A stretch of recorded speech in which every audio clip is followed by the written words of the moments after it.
대전의 노동정책을 평가한다면 야호, 미흡, 매우 미흡 중 어떤 점수를 주시겠습니까? 2018년 17개 광역시도 대상 노동정책 평가에서 대전이 받은 점수는 매우 미흡. 왜 그럴까요?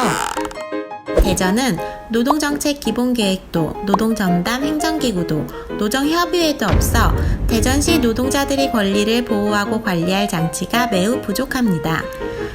노동정책은 일자리 정책의 하위 사업으로 취급되고 노동인권 증진은 인권계획에 포괄적으로 취급되어 수립된 것으로 간주되고 있습니다. 대전시 취업자는 77만 2천 명이고 그 중에 SOC 및 기타 서비스업 종사자가 66만 1천 명이며 대전시 취업자 중 가장 많은 노동자들이 일하는 산업은 도매 및 소매업, 보건업 및 사회복지 서비스업, 숙박 및 음식점업 순으로 나타나고 있습니다. 그런데 이 산업의 공통점은 감정노동과 저임금 노동자들이 많다는 것입니다. 대전 지역 노동자들의 노동 환경이 더 열악하고 임금이 낮을 수밖에 없는 이유입니다. 게다가 대전은 5인 미만 사업장과 비정규직 비율이 특히 높은 도시라 통계상 포함되지 않은 부분까지 감안하면 양질의 일자리가 매우 부족하다고 볼 수 있습니다. 이런 상황에서 대전시 일자리경제국의 노동전담행정위원은 팀장 1명과 팀원 3명으로 달랑 4명으로 구성된 노동정책팀이 전부입니다. 또한 노동 관련 예산은 0.43%로 전국 평균 이하입니다. 노동정책이 질보다는 양, 즉 일자리 숫자를 늘리는 데만 맞춰 있다고 볼 수 있습니다.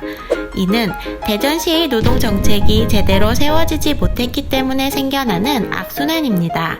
서울을 포함한 7개 광역시 중에 노동정책 조례가 없는 곳은 대전과 대구뿐입니다. 대전시 생산 가능 인구 130여만 명 중 58.5%인 76만여 명이 노동자임을 생각하면 노동정책의 부재는 대전 시민 삶의 질과도 연관됩니다. 그래서 대전광역시 노동권익센터에서 노동자가 제안하는 노동정책 100가지 원탁회의를 열어보려 합니다. 대전시 노동자들이 노동환경 개선을 위한 요구를 노동자들이 직접 발굴하여 대전시에 전달하겠다는 목표입니다. 노동정책을 시행하기 위해서는 어떤 절차가 필요할까요? 먼저 법률에 근거한 지방조례를 만들어야 하고 그 조례에 따라 지방정부의 예산 편성을 하는 일련의 과정을 거쳐야 합니다. 즉, 노동정책 시행에는 조례 제정이 필수입니다. 그 예로 바로 우리 센터를 들 수 있습니다. 대전광역시 조례 제5259호에 따라 노동자의 권리를 보호하고 노동조건 향상을 위한 사업을 수행하기 위해 대전노동권익센터가 설치 및 운영되고 있습니다. 그러면 다른 시도에는 어떤 조례들이 있을까요? 우선 경제 규모가 비슷한 광주는 무려 31가지 노동정책 관련 조례가 있고 울산도 23개의 조례가 있습니다.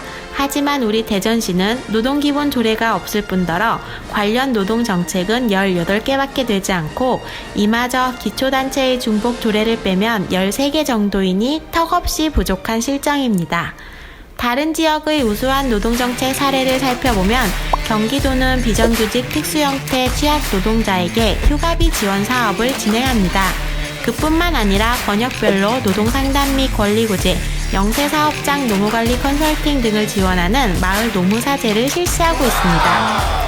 또한 광주시는 2018년부터 2020년까지 비정규직 및 취약계층 노동자를 대상으로 연간 3에서 4천만 원의 사업비와 전담인력 투입으로 아파트 경비 노동자 등의 노동조합 설립을 지원하고 있습니다. 우리 대전시도 노동자들이 직접 대전 지역에 필요한 노동정책을 함께 만들어서 노동이 존중받는 대전시, 노동자가 행복한 대전시, 못할 이유 없습니다. 오는 9월 1일 대전에서 한국 비정규 노동 박람회가 개최됩니다.